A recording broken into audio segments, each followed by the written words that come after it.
As the city of Jerusalem hummed with its usual activity, a significant moment was unfolding that would change history.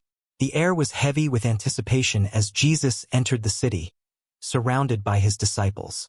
Yet, unbeknownst to many, this moment of celebration was fleeting.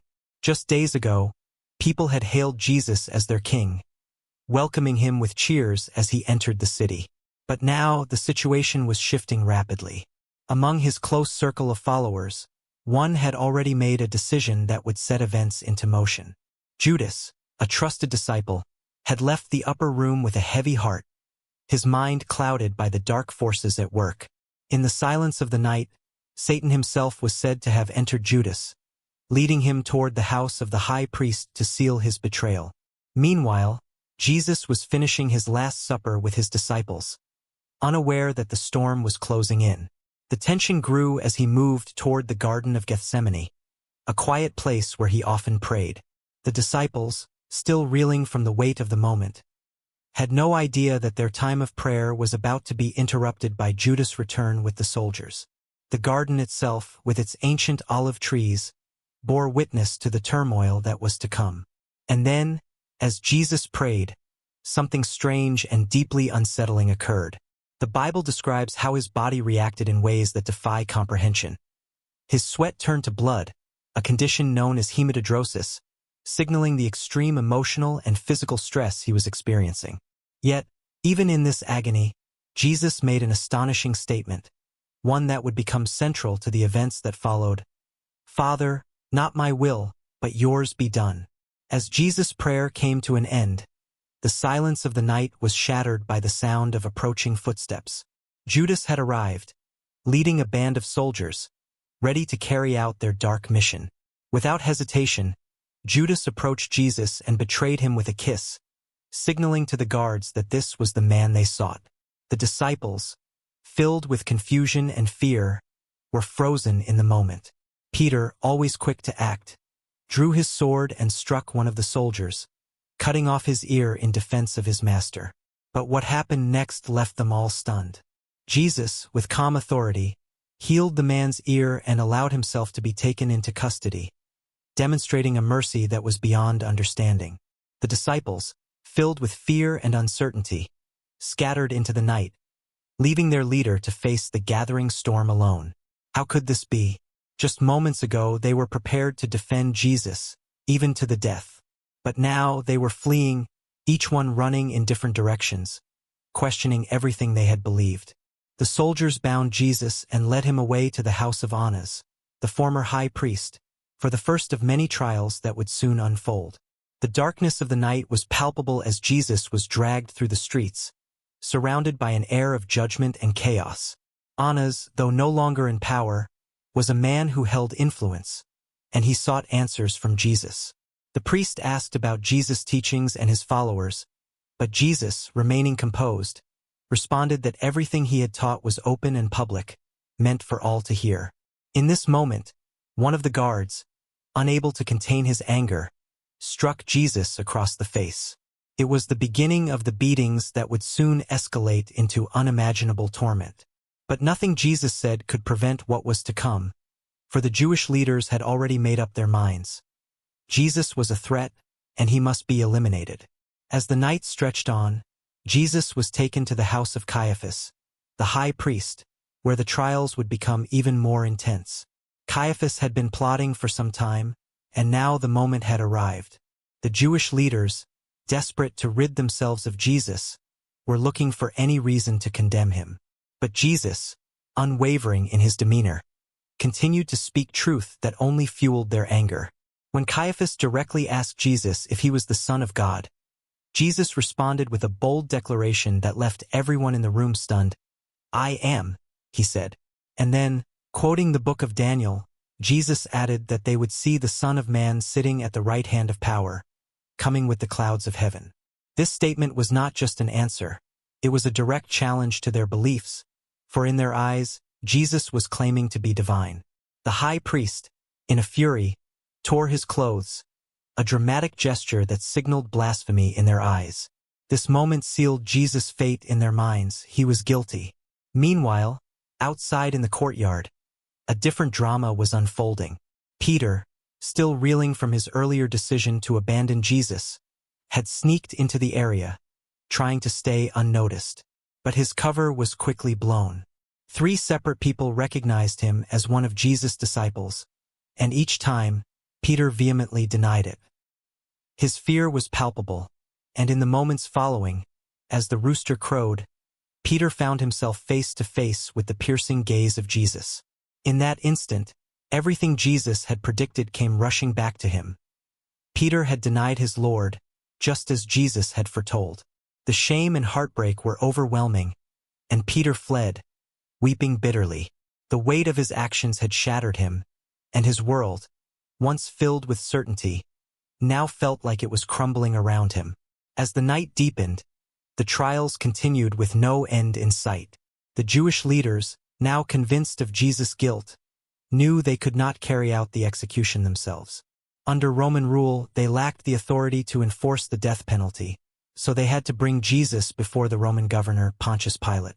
Pilate, who resided in a lavish palace within Jerusalem, would become the next figure in this unfolding drama. He was confused by the charges brought against Jesus. Pilate questioned Jesus, asking if he truly was the king of the Jews. But Jesus, with calm wisdom, responded that his kingdom was not of this world, leaving Pilate further perplexed. Pilate, seeing no guilt in Jesus, attempted to reason with the crowd, declaring Jesus innocent. But the crowd, driven by anger and bloodlust, shouted louder and louder, demanding his crucifixion. Their cries for justice were drowned in hatred, and Pilate, unwilling to incite further unrest, gave in to their demands. As the situation escalated, Pilate discovered that Jesus was from Galilee, a region under the jurisdiction of Herod Antipas, the ruler at the time. Seizing the opportunity to pass the responsibility, Pilate sent Jesus to Herod, who was in Jerusalem for the Passover. Herod, intrigued by the stories surrounding Jesus, hoped to see a miracle or some sign of his power. But Jesus, weary from his trials and abuse, remained silent. Herod, disappointed, mocked Jesus, dressing him in a royal robe as a cruel joke.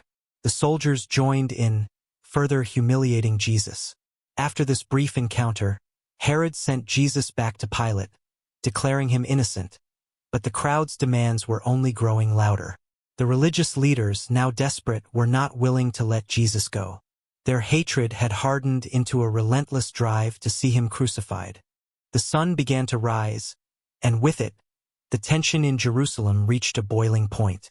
Pilate, still hoping to appease the crowd, offered them a choice, following a tradition during the Passover festival: the release of one prisoner. Pilate gave the people 2 options: Jesus, the so-called king of the Jews, or Barabbas, a notorious criminal. The crowd, once filled with adoration for Jesus, now turned on him with fierce rage. They chose Barabbas, a man of violence and crime, over the innocent Jesus. The rejection of Jesus was not just a decision. It was a heartbreaking moment of betrayal. Pilate, though he had found no fault in Jesus, was now forced to carry out their wishes. He washed his hands in a symbolic gesture, declaring himself innocent of the bloodshed that was about to unfold. But the crowd's chants grew louder. "Crucify him!" they cried, sealing Jesus' fate. And so, Jesus was handed over to the Roman soldiers to be scourged, a brutal punishment that would leave him near death before he even reached the cross. The soldiers, indifferent to the suffering of their prisoner, prepared to administer the punishment with vicious intent. They used a flagrum, a whip designed to tear into the flesh, embedding sharp pieces of bone and glass into the victim's skin. With each strike, Jesus' body was torn apart, exposing his nerves and organs. The soldiers, in their cruelty, made a crown of thorns, forcing it onto Jesus' head, mocking his claim to be a king. As the blood flowed from his body, Jesus endured this physical torment without resistance, fully aware of the role he was playing in the larger narrative. This was not the king the people had expected, and yet it was exactly the kind of king they needed, one who would suffer and die for them. After the scourging, Jesus, barely able to stand, was dragged before the people once again. The transformation was stark. The man they had once seen as a triumphant king, entering Jerusalem with crowds singing his praises, now stood before them broken and battered. His face was unrecognizable, his body covered in blood and bruises, a stark contrast to the powerful leader they had once envisioned. Pilate, hoping to elicit some sympathy from the crowd, brought Jesus forward, saying, "Behold the man!" But the people, their hearts hardened by fear and anger, did not show mercy. Instead, they shouted, "Crucify him!" The demand for Jesus' death was now an unstoppable force. Pilate, confused and frustrated, offered one last alternative. He would release Jesus, or they could choose another criminal to set free. But the people chose the murderer, Barabbas, over the innocent man standing before them. The crowd's fury was overwhelming, and Pilate, seeing no other way to quell the unrest, ordered Jesus to be crucified. The soldiers led Jesus through the streets, dragging him to the hill of Golgotha, where he would be executed. The journey was not easy for someone in his condition, but it was the final step in the agonizing path he had walked willingly. As Jesus approached the site of his execution, the people in the city gathered to witness the spectacle. Many of the same individuals who had cheered for him just days earlier now turned their backs, lost in bitterness and confusion. The mocking continued as Jesus was nailed to the cross, his body suspended between heaven and earth. His hands and feet were pierced with thick, iron nails, and his body was left to hang in the scorching sun, struggling for each breath. The soldiers divided his clothes, casting lots to see who would take possession of his tunic. This scene, the ultimate humiliation, was also a fulfillment of prophecy, as every detail of Jesus' suffering had been foretold. As the hours passed, the day grew darker, and a heavy silence settled over the crowd. At noon, something strange and terrifying happened. An unnatural darkness covered the land. It was as if the earth itself was mourning the injustice unfolding.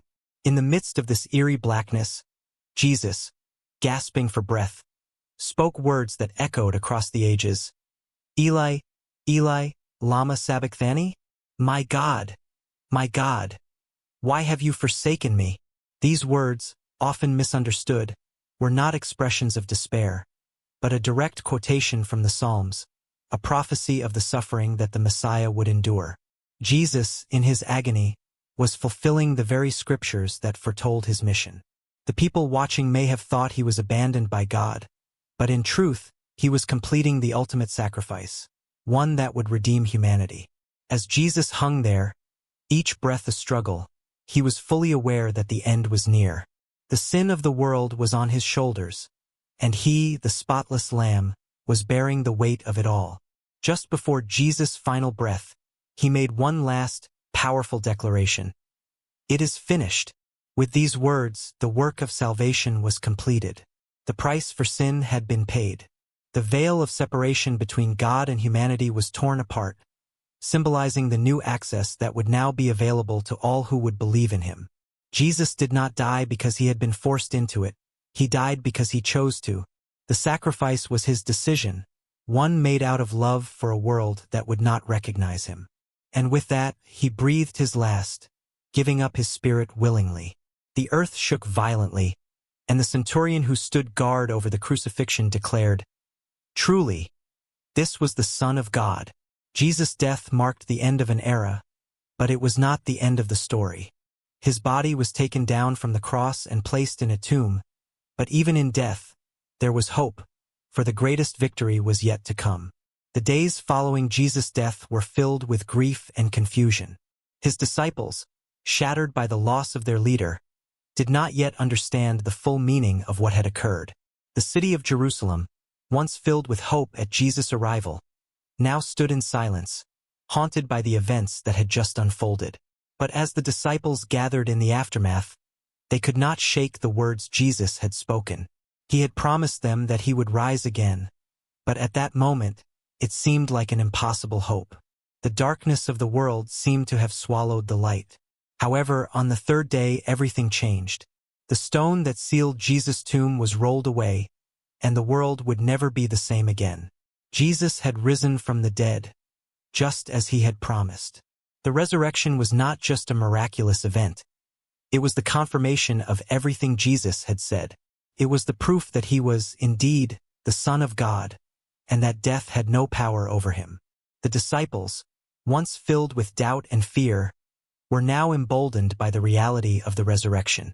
Jesus appeared to them, alive in bodily form, and shared meals with them, speaking of the coming mission to spread the good news to all nations. His resurrection became the cornerstone of their faith, and their lives were transformed forever.